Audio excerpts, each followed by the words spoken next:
My name is Shani, and I'm here with the Jewish Farmer Network. So when I was 18, I started working on organic farms, and I loved the feeling of being outside, doing work with my body, producing healthy food. Um, and at that point in my life, I was also studying philosophy in undergrad, and I was looking for intellectual, spiritual substantiation for my feelings of affinity towards this work. Why does it feel so good? Why does it feel so right?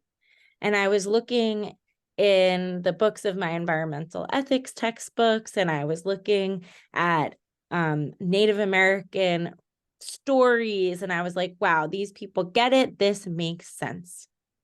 And then I met a rabbi, actually, when I was working at Eden Village Camp, which is it's a Jewish farm to table sleepaway camp, Rabbi Pesach David Stadlin. And he said, Judaism is one of the oldest earth-based agricultural traditions still being practiced today. And I was like, what is this guy talking about? Like, my Judaism, the Judaism of like sterile synagogue basements, this Judaism of plastic grapes hanging from the schach in a sukkah. Guy had no idea what he was talking about, because the story that we have been told, my generation at least, of what it looks like to be Jewish is one that is really sterile and one that is devoid of any connection to land or explicit connection to land. And so that conversation sent me on a journey of reintegration of myself as a farmer and myself as a Jewish person. And since then, these two pieces of my identity have been mutually reinforcing aspects of who I am, rather than being pieces that feel really separate. And the work of the Jewish Farmer Network, and I want to be clear, we're not the Jewish Farm Network. We are the Jewish Farmer Network. So we are concerned with individuals, people who are Jewish, who are farmers. So it's not just the coastal roots and the Adama and the this and that. It's people, random Ben Cohen, who's farming in rural Kentucky all by himself, who doesn't have a Jewish community. We're there for him to provide the resources and to provide the pathways for network and connection to other Jewish people who work on farms. And this work is so essential because what we found is that a lot of people who are Jewish and are farming feel alienated and isolated when they go back to maybe the Jewish communities where they grow up, and people say, what are you up to these days? And they say, oh, I'm a farmer. They say, Jewish farmer, isn't that an oxymoron? And in that moment, their spirit is broken, and they're like, oh, I can't be both. I can only be this, or I can only be that.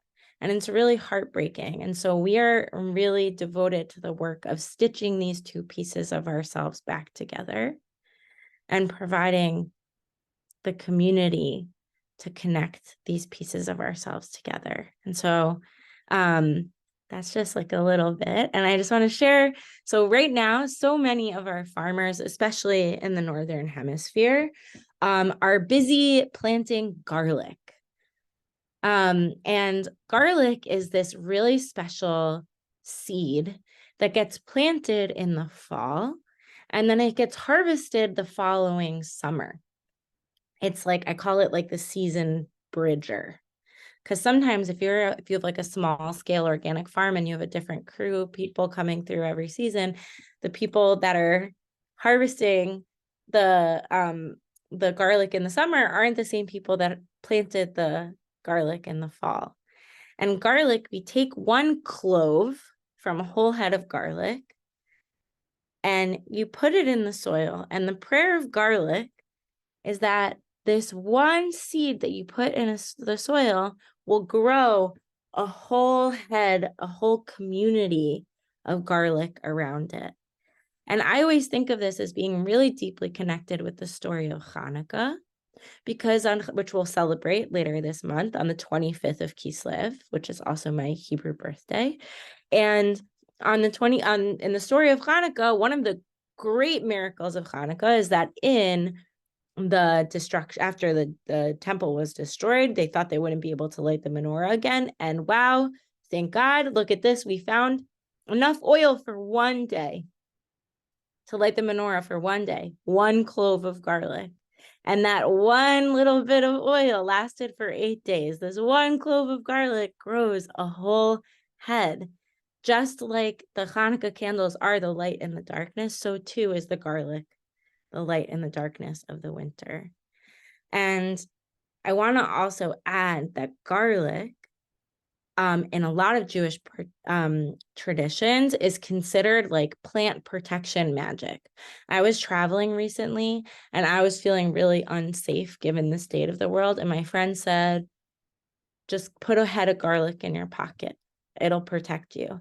And whenever I was walking through the airport, I had my hand in my pocket and I was fondling my head of garlic, and it made me feel so much better and so much more protected. So my intention is that the garlic that we plant, the lights that we light this winter will protect us moving forward, and that we should find and like plant peace and safety for all of us. So thank you.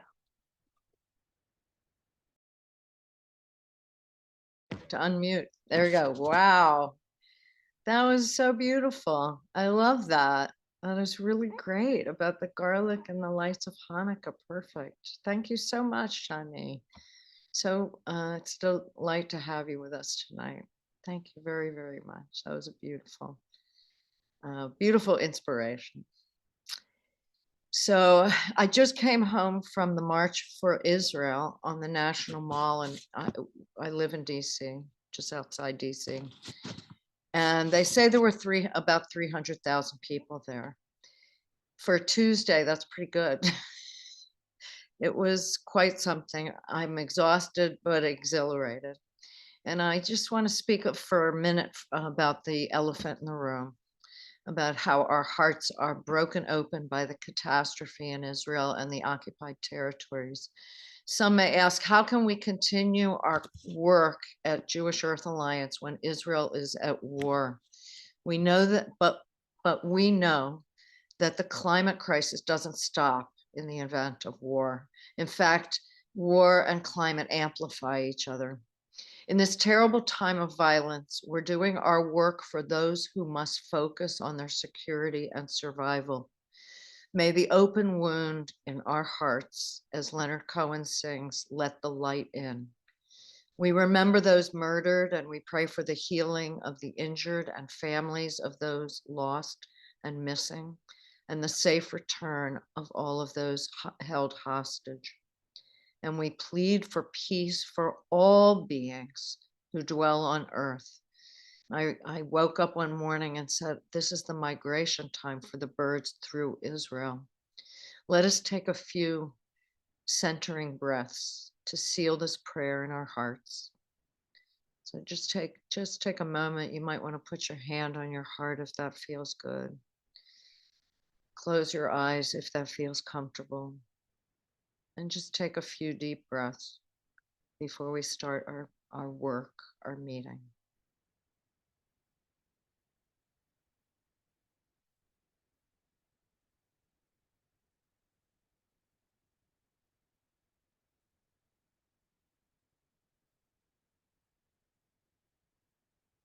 And let us say amen. So is Mirala with us, Amy? Did she come? Because she was gonna No, she's not. She's not here yet. She's not here yet. She was coming from Boulder, Colorado. She had a job out there to do and came home for the demonstration, but I guess she isn't able to sign on yet.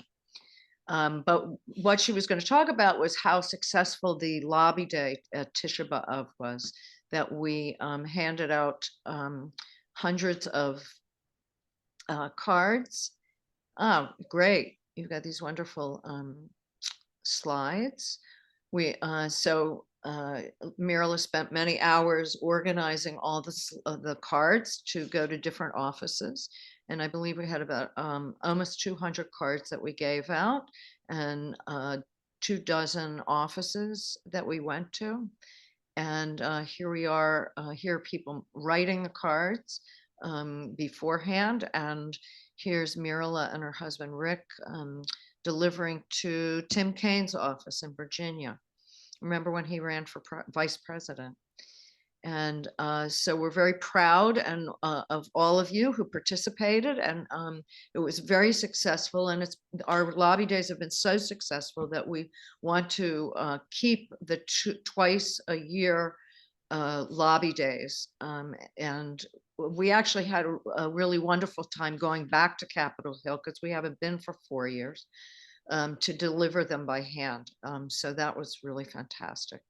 And so we'll be having them at Tisha B'Av and Tu B'Shvat, which are the two holidays that people confuse all the time. Oh, Mirla, I'm sorry, I took your spot. I'm wondering if you have anything to add. I told them how we had almost 200 cards, was it? And how many offices? How many? Can you unmute? I think there were about 28 offices, but not sure. Yes. I'm sorry I was late, and thank you for doing my part. Yes, there you go. Okay, all righty. And how many on this call participated in that? Raise your hands. That wrote cards for your members of Congress? Well, we'll have to see more of you at which one are we coming up on? Tu B'Shvat in January. Is it in January this year?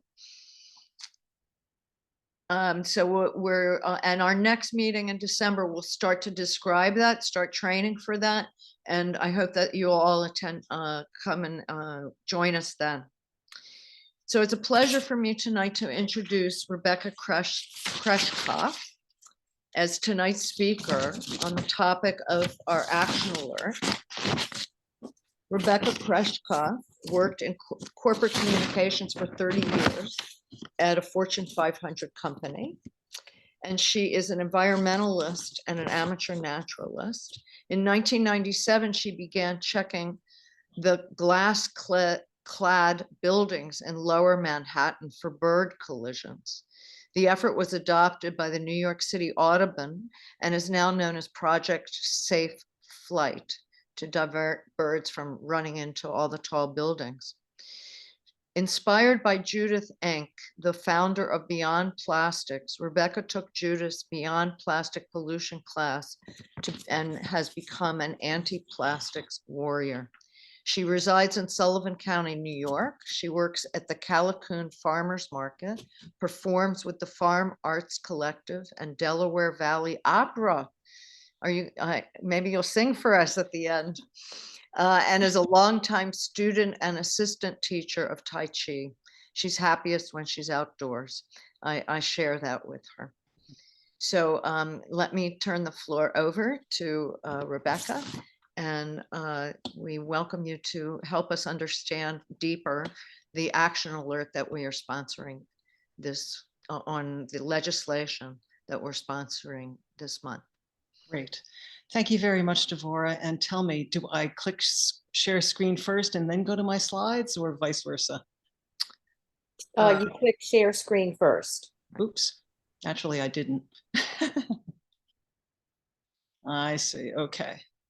All right, so I have to apologize to everyone first, because this was a very last minute engagement. And so I spent the past few days skinning down a huge slide deck to fit in the allotted time and adding new material about the legislation. So I did not get a chance to print out my script. And since I'm sharing my screen, you are going to see my speaker notes. So I apologize for that. It is subpar. Yes, we're calling it our first closed caption talk. So there you go. Okay, so I put a lot of effort into the visuals, so please try to resist the temptation to read the text on the right. So I'm here today on behalf of Beyond Plastics, a scrappy little nonprofit with the audacious goal of ending plastic pollution everywhere. Oh, and I can't even advance the way I like. There we go. So whatever you already know about the problems with plastics, I can practically guarantee you that it's worse than you think, which is why I'm so excited that the Break Free from Plastic Pollution Act has been reintroduced. You already know about some of the problems. More than 1,400 different species are negatively impacted by plastic pollution. Oh, there we go. Plastics recycling is a big fat failure. The real recycling rate in the US has never hit double digits. Oh, this is so slow, I'm sorry. Far too much of our plastic waste is still exported to the global south, where communities don't have the resources to cope with it. Much of our mismanaged plastic waste winds up in the oceans. This figure is conservative, but even 18 billion pounds a year works out to a garbage truck's worth of plastic every minute for an entire year. At this rate, just 2 years from now, there'll be 1 pound of plastics for every 3 pounds of fish in the sea. By 2050, the ratio will be 1 to 1. We are turning our oceans, come on, into an unpermitted landfill. Sea creatures become entangled in or ingest plastic. 5 trillion plastic bags are used worldwide every year, more than 1 million a minute. Oh, I'm sorry, I'm gonna have to switch, I think. I'm going to take out my headset and make my mouth alive again.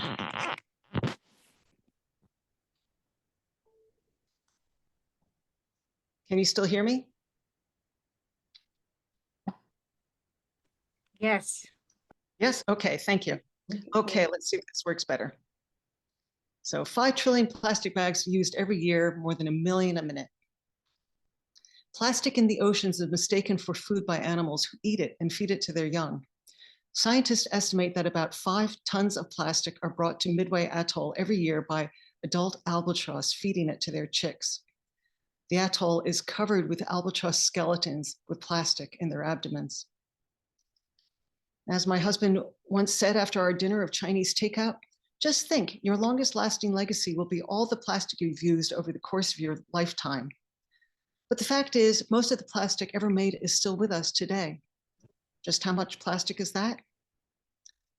Over 8 billion tons of plastics have been made since 1950. That's equivalent to more than 100 moons. Plastic is already showing up in the rock record.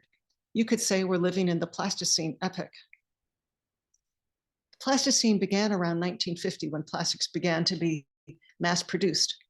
Of those 8 billion tons of plastic, more than half has been made in the last 15 years. The good news is that means we can do something about it. The plastics industry really came of age during World War II.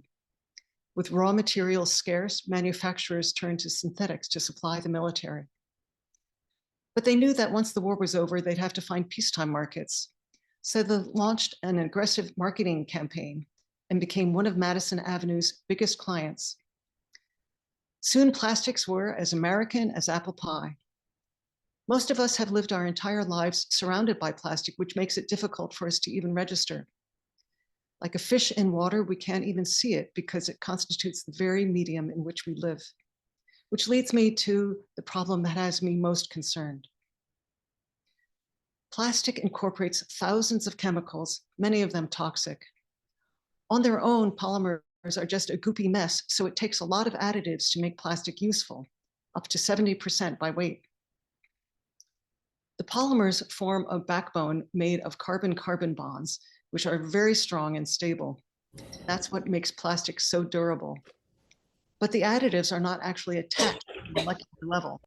They just sit between the folds. Since they are not tightly bound to the material, they don't stay put. That means plastic is not inert. If there's one thing you take away from this talk, it should be that plastics are not inert. More than 13,000 different chemicals are associated with plastic, and I'm sorry you can't see at this size, this flyer. Over a quarter of them are of concern to scientists, meaning they are toxic, persistent, or used broadly. Many, bisphenols, phthalates, PFAS, and brominated flame retardants, are endocrine disruptors. Infinitesimally small quantities of these compounds, like a drop in an Olympic-sized swimming pool, can make hormones go haywire. Endocrine disruptors have been linked to numerous health issues, including abnormal sex organs, early puberty and infertility, obesity, diabetes, and impaired immune function, ADHD, learning disabilities, lower IQ and autism, and several kinds of cancer, among others. Remember how I said plastics recycling is a big fat failure? That's probably a blessing in disguise, because it turns out that recycled plastic contains even more toxic chemicals than virgin plastics. If scientists were to conduct a study that exposed humans to a host of different chemicals, including known toxins, it would be considered unethical in the extreme. Yet that is what is happening to all of us every day of our lives, starting even before we are born. We have been poisoning ourselves and the entire planet through our use of plastic. And if current trends continue, it's only going to get worse. The reason has to do with the other main ingredient in plastics, fossil fuels. These days in the United States, plastic polymers are mostly made from a byproduct of fracked gas. Some of that gas contains liquid compounds. One of these is ethane, which used to be just flared off. Nowadays, that ethane is captured and sent via pipelines to an ethane cracker facility. These giant plants cover hundreds of acres and are invariably built in communities whose residents are low income, people of color, or both. Case in point, the 85-mile corridor along the Mississippi River between Baton Rouge and New Orleans, which has over 200 petrochemical plants and refineries. Cancer rates there are so much higher than the national average that the area has been nicknamed Cancer Alley. Cracking is the term for breaking molecular bonds in complex hydrocarbons to create simpler ones. The process requires extremely high temperatures. Ethane cracks at around 1560 degrees Fahrenheit, creating ethylene. Add pressure and a catalyst, and you get polyethylene, which is extruded and cut into little pellets. These pellets are the feedstock for most plastics made today. And the corporations that frack gas intend to make a whole lot more of them. Plastics production is projected to triple by 2060. This map shows new petrochemical and plastics infrastructure projects or expansions approved or announced since 2012. At least 90 such proposals have been advanced over the last decade, including 42 major construction projects. The fossil fuel industry is betting heavily on plastics because the increasing popularity of electric cars and renewable energy means they're losing market share in the transportation and energy sectors. Renewables are set to overtake coal to become the world's largest source of electricity by early 2025. To hedge their bets, the fossil fuel industry is ramping up plastic production. This is their plan B. But plastic is not carbon neutral. If plastic were a country, it'd be the world's 5th largest emitter of greenhouse gases. If all those proposed facilities go into operation, we will blow past our Paris Accord goals and likely be unable to avoid the worst impacts of climate change because big corporations don't just walk away from multi-billion-dollar investments. They don't want to wind up with stranded assets. Their business model commits them to making and selling ever more plastic. But more plastic means more microplastics. You've probably heard about microplastics in recent years. While plastic doesn't break down, it does break up. Microplastics are defined as any piece of plastic that's 5 millimeters across or less. When they get down to the microscopic level, they're classified as nanoplastics. As plastics break down, Into ever smaller particles, they continually release greenhouse gases. Some scientists believe they may well be a significant source of planet warming emissions. These plastic shards also continually leach chemicals. Microplastics are tiny Trojan horses, and they don't just carry their own toxic chemicals wherever they go. They pick up more along the way. And these fragments get around. A research team measured plastics particles transported by wind and rain to national parks and wilderness areas in the Western United States. They found that each year the equivalent of 300 million water bottles falls on these isolated places, which constitute just 6% of the country's landmass. Microplastics are in the food chain and inside us. We eat, drink, and breathe microplastics, about 800 particles a day. So what can we do about all this? While virtuous individual action is all well and good, a problem of this scale requires systemic change. That's where legislation comes in. And since 42% of plastic produced today goes to make packaging, which is designed to be used only briefly before being discarded, that's where we need to start. Hence, the Break Free from Plastic Pollution Act. The bill would do a bunch of great things, some of which I'll highlight here. For starters, it would shift financial and management responsibility for waste away from the public and back to the producer. This refers to a great policy with a terrible name. Extended producer responsibility, which Beyond Plastics calls effective packaging reduction. EPR makes producers responsible for the end-of-life impacts of their products and packaging. In a nutshell, you make it, you take it. The poster child for EPR is the beverage container deposit laws. They are the most successful form of packaging reduction policy enacted anywhere in the world to date. When people pay a deposit on beverage containers, they are far more likely to return them. And the higher the deposit, the higher the return rate. Another provision of the bill, the amount of plastic used in single-use items would be slashed by in half by 2050, and producers would have to meet specific goals along the way. The bill bans certain toxic substances. Within 2 years, retailers will no longer be able to sell beverage containers that are made of #1 PET plastic, like single-use water bottles or soda bottles, opaque or a color other than transparent blue or green, or that contain polyethylene glycol. And within 4 years, packaging of any sort may not contain toxic substances as defined in the bill. And no retail establishment or food service business may provide or sell single-use plastic bags. They may sell single-use paper bags or reusable bags for at least 10 cents. The bill also bans food service products made of styrofoam, plastic utensils, stirrers, splash sticks, cocktail sticks, and toothpicks, single-use condiment packaging, small plastic personal care products at hotels, black plastics, which are often made from discarded electronics, meaning they contain lots of toxic chemicals. And finally, the bill bans non-compostable produce stickers, a personal pet peeve of mine.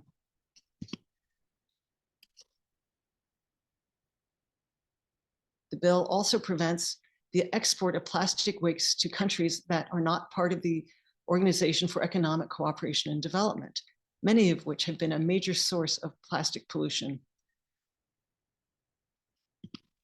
And reuse and refill systems are the gold standard for packaging. The bill would establish competitive grants to expand access to reuse and refill systems and for water refill stations at publicly owned airports and train stations. The bill also includes 2 other bills that have been introduced, and here's what I really like. It would put a moratorium on certain federal permits affecting new plastics facilities. So that means that map I showed you, those plants could not get built. It also sets new Clean Air Act and Clean Water Act requirements and national emission standards for hazardous air pollutants at plastics facilities. It establishes environmental justice requirements for plastics facilities, and it directs the FDA and the National Institutes of Health to conduct research on microplastics in our food and in our bodies. Finally, the Plastic Pellet-Free Waters Act would require the EPA to prohibit the discharge of plastic pellets and other pre-production plastic into waterways from facilities and sources that make, use, package, or transport pellets. And because our Congress is so dysfunctional, I want to make a pitch for state legislation. In New York right now, we have a great EPR bill that has a lot in common with the Break Free from Plastic Pollution Act. In some ways, it's even more stringent. Importantly, this bill would prevent so-called chemical or advanced recycling from being considered recycling. These technologies involve heating plastic waste in an attempt to make new plastic. The process rarely succeeds and inevitably creates toxic substances, as highlighted in this new report from Beyond Plastics and IPEN. Lobbyists for the petrochemical industry have succeeded in getting chemical recycling defined as real recycling in 24 states, so it's really important to buck that trend. The New York bill has many co-sponsors and a real chance of getting passed next session. So if you'd like to take action on that, please let me know. I'd be happy to steer you in the right direction. Beyond Plastics has a network of local groups and affiliates across the country, and we'd be thrilled if you join us. I understand Louise Lipsey has already volunteered to be JEA's liaison. Thank you all very much. Here's where you can find Beyond Plastics and how to reach me. And take a screenshot of that, folks, because I need to stop sharing now.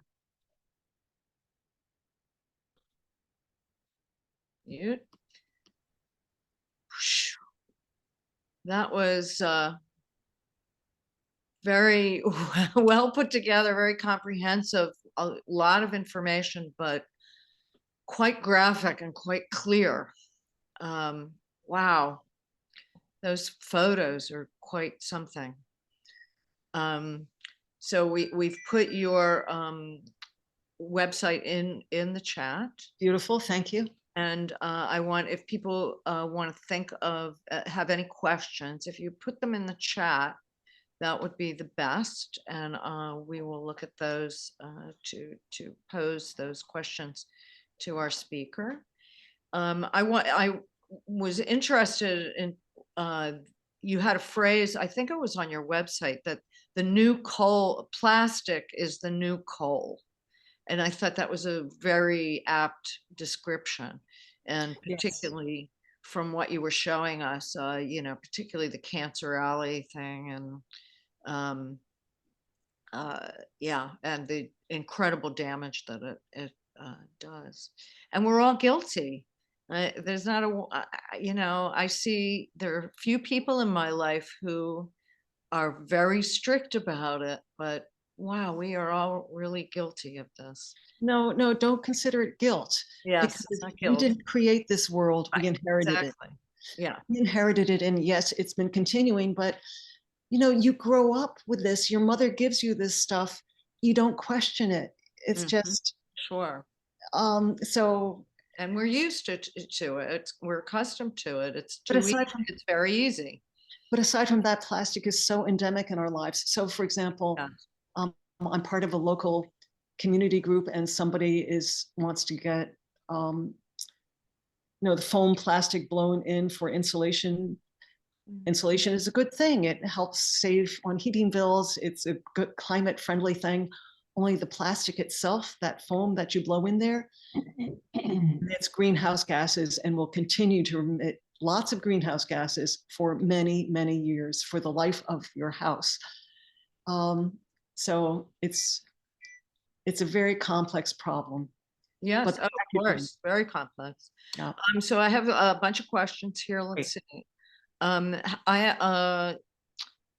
Judy Burlfine is asking, in what ways do plastics contribute to GHGs in the atmosphere? Judy, you want to explain what GHG? Greenhouse gases, of course. Yeah. So you said that it you know, it worsens the climate effects, but is it from the creating the plastics, or when they are, after they've been used, that they, as they very slowly break down? What specifically is going on that it? Well, it's throughout the life cycle, but the production of plastic is a huge part of it. Remember the cracker facilities, they have to get up to 1650 degrees Fahrenheit. That's a lot of heat. It's a lot of greenhouse gases getting generated right there. And those plants are going 24/7, you know, they don't stop. So that's part of the production end. So-called, oh boy, better not get me started. We'll leave it there for now. But remember, even microplastics. I mean, my phone is emitting GHGs right now. It's just part of the material. So Gail Giacomini says her grandson is a new graduate engineer for an oil company's green department in Baton Rouge, making plastic that they claim are working break down into molecules to make second generation plastics from the first products. And exclamation part. She doesn't exactly have a question, but she maybe you can expand on that you were talking about. Yes, I would be very skeptical. ExxonMobil, yeah, ExxonMobil is the biggest producer of plastics in the world. They have a definite interest in keeping plastics moving through our homes. So this disposable breakdown, for decades, the industry has been selling us this greenwashing lie. They've been trying to convince us that recycling works so that we get all invested in recycling, but it actually doesn't. I mean, recycling was under 6%, and that's just of post-consumer waste. It's ludicrous. So, but I also mentioned very briefly, but it turns out that items made from recycled plastics actually contain a lot more toxic chemicals than virgin plastic. So it's not something you really want to be adding to the environment, your household, your life. Stephen Sondheim gave us a website called plasticmakers.org that shows you some of the greenwashing ads that companies are putting out. Great. Thank you, Stephen. They don't want to die, the fossil fuel companies. Well, if I may, I saw that ad on TV a couple of nights ago. And it's one of these, I'm sure it's one of these greenwashing things, but I think it might be worth, and I wonder if you already know about it. Of course, you probably do. It might be worth seeing what they have to say and then investigating whether what they have to say is helpful or just, greenwashing, and possibly even talking to them or, exposing them, but talking to them if they intend to make this whole thing better, finding out how, or challenging them. And I'd be willing to sort of work on that, but maybe I'm naive. Maybe it's just a plug, who knows? We need counter ads. Amy's asking, how can plastics be recycled in an environmentally friendly way?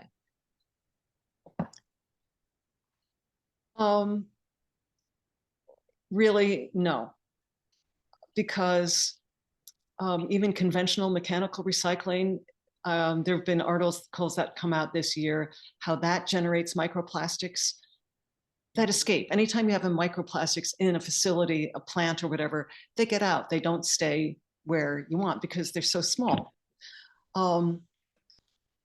So chemical recycling is something that the lobbyists are trying to sell us on, and it definitely does not work, creates lots of toxic emissions, and toxic waste. It is not a solution. Jury's still out on biodegradable plastics, but if they have, as far as I know, all plastics still have those same plastic additives, which means they are still just as toxic. So why create a circular thing with toxic components? It's really not desirable. So many diseases have been linked through multiple lines of evidence to the chemicals used in plastic, to plastics themselves, that it does not make sense to keep on using this material. No, that's clear. Forgive me, I need to go get my plug for my computer. Mirala, perhaps, could you continue the question and answer for me? I just need to go grab it. When are we supposed to go to the action? Yeah, I know. Well, give. Okay, one last question. No, she turned it over to me. So my question is, how does all this relate to the push of industry to export liquid natural gas? I understand there's a push to build liquid natural gas plants and export liquid natural gas all over the world. How does that relate? There is a connection, and definitely some of that is to be used to make plastics. There's a great film called The Story of Plastic. It's one of these films that you have to, you can watch it for free if you're showing it in an educational setting, but you have to, you can't make the link super public. You have to keep it to a link group and tell them how many people. So anyway, I remember a shot from that movie where there's this big tanker on the ocean, and on the side is painted liquid, a shale gas for manufacturing. That's what it was. So that's the idea. If they can't burn gas and oil domestically, they will find ways to make money off it elsewhere in the world. Yeah, thank you for clarifying that. I think we should probably go to our action, because the message I took from your presentation was, whatever small steps we can take in our personal lives are great, but the problem is really systemic, and we need to deal with it on a systemic level. And this bill is an attempt to begin to address that, and a very important attempt to begin to educate our legislators about these issues. I'm sure many of you did not know, I did not know all of that. I'm sure many of you did not know all of that, and our legislators do not know it, believe me. So we're now going to turn it over, I believe, to Judy. Oh, Judy? can I make one quick comment? I just want to reinforce everything that Rebekah is so, said and done so well. And I think everybody should be going to the Beyond Plastic site. When she mentioned about the new coal, there are reports on that. There are all kinds of information. And there's going to be a webinar next Monday at this time on the 20th about the chemical recycling that's going on. And if anybody wants to see the list of 24 states that are doing it already, that if you live in them, you can help rescind it. And if you're not living in one of them, you can help keep it from happening. I'll be happy to send you the list. And anybody that wants to be more connected about plastic, I would be happy to help be a liaison. That's great. I'll put my information in the chat. Louise, you've been an incredible leader on this issue, and we really appreciate it. And please put the information that you just shared in the chat. And meanwhile, we're going to go to Judy, because we want to take action now together. So you don't have to do it later. You can do it now. So let's go to Judy. Okay. Judy. Okay. Thank you, everyone. And Amy's gonna share some slides, and we are going to contact our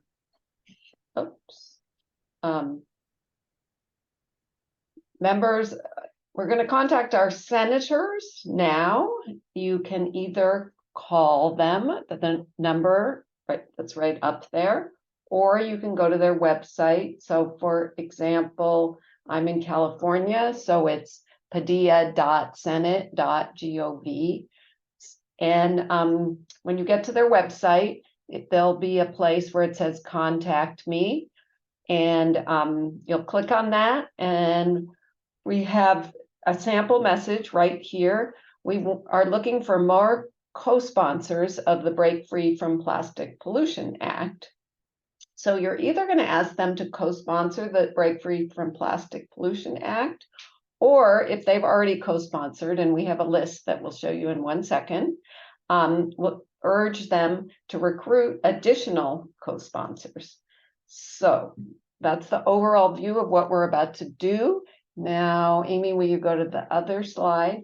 So this is the list of co-sponsors in the Senate. In the House, there are 45 co-sponsors. We won't have time to contact our House members, but hopefully you will do that as soon as you hang up from this call. And the 11 co-sponsors are from Connecticut, Blumenthal in Connecticut, Durban, Illinois, Markey and Warren in Massachusetts, Van Hollen in Maryland, Booker in New Jersey, Gillibrand in New York, Wyden in Oregon, Sanders in Vermont, Welsh in Vermont, and Murray in Washington. So if one of you, if you're in one of those states, you can thank them for co-sponsoring and ask them to recruit others. But if I didn't mention your senator, you can ask them to become a co-sponsor. So why don't you either pick up the phone. So Amy, why don't you go back to the slide with the message? And so go ahead now and pull up the website. And if you have any questions, you can just unmute and ask me. And these are the sample messages. They're very short and to the point. And you'll feel really good after you've done it, that you not only learned something during this meeting, but you also took action and started down this very difficult, long path. But I guess that's how we felt, like someone said, about coal several years ago, when we could never have imagined that we would actually stop burning coal. Okay, so I'm going to be here, and if anyone has a question, either put it in the chat or unmute and ask me, and everyone else, go ahead and write your message. And when we're done, we should put it in the chat, right? Yeah, Say- thank you, Marilyn. When you're done, say, I did it, so we can pat ourselves on the back. And do we say we're a member of the Jewish Earth Alliance, or is that part of our message or not? You can say that if you want. I gave you the simplest one sentence message, but please feel free to elaborate on that in any way that you'd like. And if they've already co-sponsored, please thank them for doing that, because it's important to give positive feedback and not just asking for something.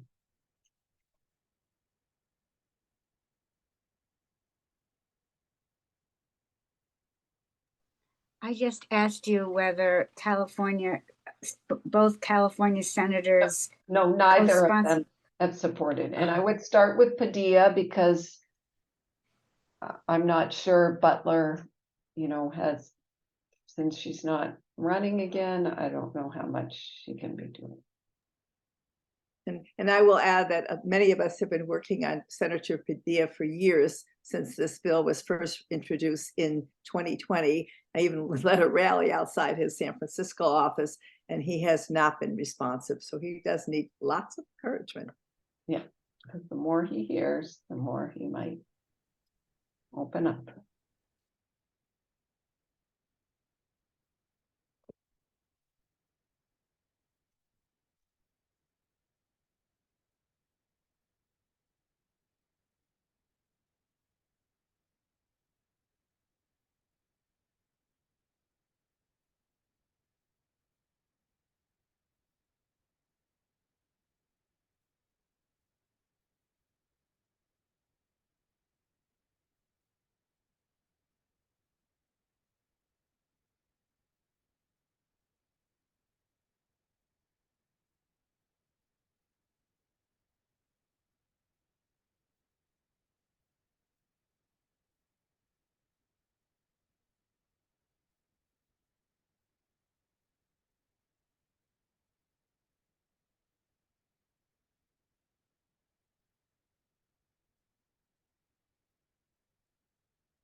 It looks like Padilla doesn't leave an option to leave a message on the phone, so I would call him during the day or send him an email.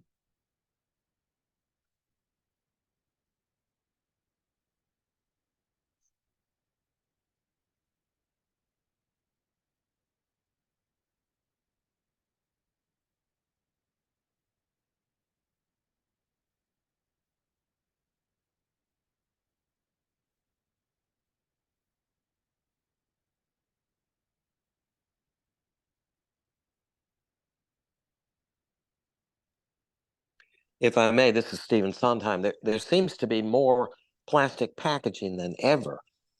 I get prescriptions from Walgreens, and they recently moved from a simple plastic bag, paper bag type thing with the instructions to a double plastic bag now, and it's even hard to unwrap.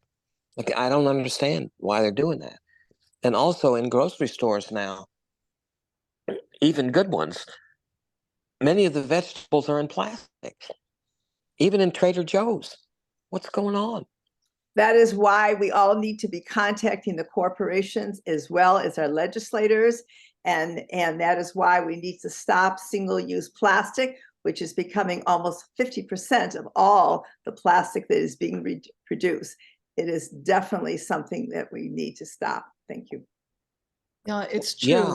Hey, plastic is one thing that where it's driven by supply rather than by demand. So they have got the supply, the makers have got the supply. They're just going to keep on convincing producers to wrap more and more things in plastic. It's absurd. Yes, and among the slides I didn't show you was one of ridiculous vegetables and fruit wrapped in plastics. Stephen, I just checked out plasticmakers.org that you mentioned, and I scrolled down to the bottom to see who these people are, and I see it's from the American Chemistry Council, which is the leading trade industry group for the plastics makers. They've got at least 2 lobbyists in every state, one for Democrats and one for Republicans.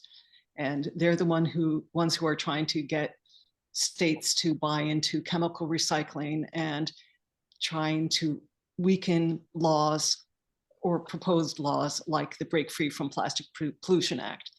American Chemistry Council is definitely not on the side of the angels here. Right. So just like many of the oil companies are putting out ads that oil is good now, we need to look at what they're saying and try to unpack it or challenge them. Yep. While we're waiting for other people, somebody did ask about plastic bags for single individual vegetables.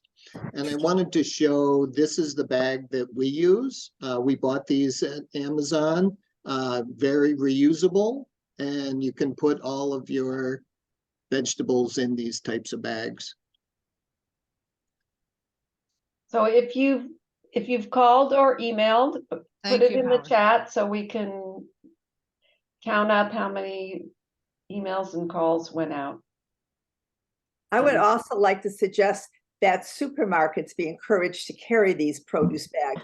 Nobody should be taking bags that you throw away when you get home, and you could actually keep them in your refrigerator, and they have had them in stores. They need to sell them, make them available. They should not be wasting plastic for our fruits and vegetables, which, as Rebekah's pointed out, how dangerous it is for us anyways. And don't store your food in plastic. And if you do, rinse it really well. Yeah.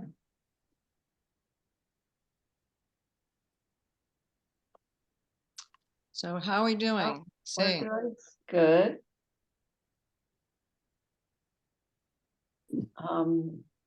Carol Singer emailed, and Howard Schwitt emailed, and Dee called both senators, and Deborah called senators and left messages, and Chava called Cornyn and emailed. Wow, great. Doing good. Keep it up, everyone. Yeah, terrific. And after I put the link in here, I can add it again. If you, after we hang up, send an email or call your house member and you can see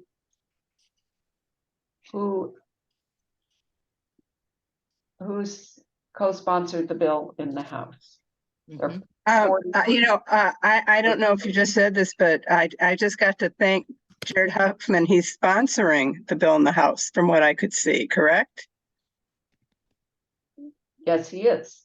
And Yes, he so is. that And was he has great. So I been, just got to make a phone call where I got to thank him just now for That's- sponsoring it. So that is terrific. and I Wasn't will that- say Jared has been a long time climate advocate. He's been Oh, terrific. yes, He even helped me save a state park, China Camp State Park near me. So yes, he's a real champion. And I we was not really- surprised. I was not surprised when I saw you sponsored it. Yes. Yeah, he's Doesn't it feel fantastic. powerful even to thank them? Yes. I'm sorry, Louise, what were you going to say? Oh, I was just commenting on what a giant Yes. presence he's been in the climate movement. We Yeah. need to clone him. We need to what? I wish we could clone him. I'll clone him. Well, that would be nice. Yes. All right. Well, we're a few minutes over 9 o'clock. I want to thank our speakers, Shani, and she had to get off and go teach. And Rebecca, thank you so much for a very informative talk tonight. Very, very packed and concise. It was terrific. And the photos were amazing. So thank you very much, and we'll continue a relationship with you and do our best to get at least parts of, well, I hope for passing the whole bill. I hope against hope, but I'm being optimistic. And so I want to leave everyone with a little bit of a few words from Karen Cater, Rabbi Karen Cater. O wisdom, reveal yourself to us, fill the world with light, spread over us the shelter of peace. Do not tarry, for time is of the essence. Bring healing to a troubled world and sanity to a troubled earth, and humanity to a troubled people. And may we see the light come up on our earth, on our world, and all the inhabitants. And thank you all so much for your action, for your attendance tonight. I hope we'll see the people who this is your first time. I hope we'll see you again. And as I said, next month, we're going to start working on the lobby day that is coming up in January for Tu B'Shvat. And yes, we are doing more Zoom lobby days. Okay. I suggested that you go to the plastics, Beyond Plastics website and look for answers to some of these questions that you have.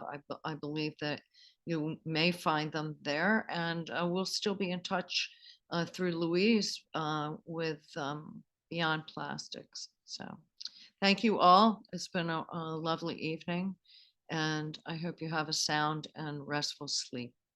What date is the next lobby day? Mirala, do you have that offhand? It's Tu B'Shvat. January 25th, isn't it? January 25th, you said in your newsletter? Yeah. Yeah. Good, thank you.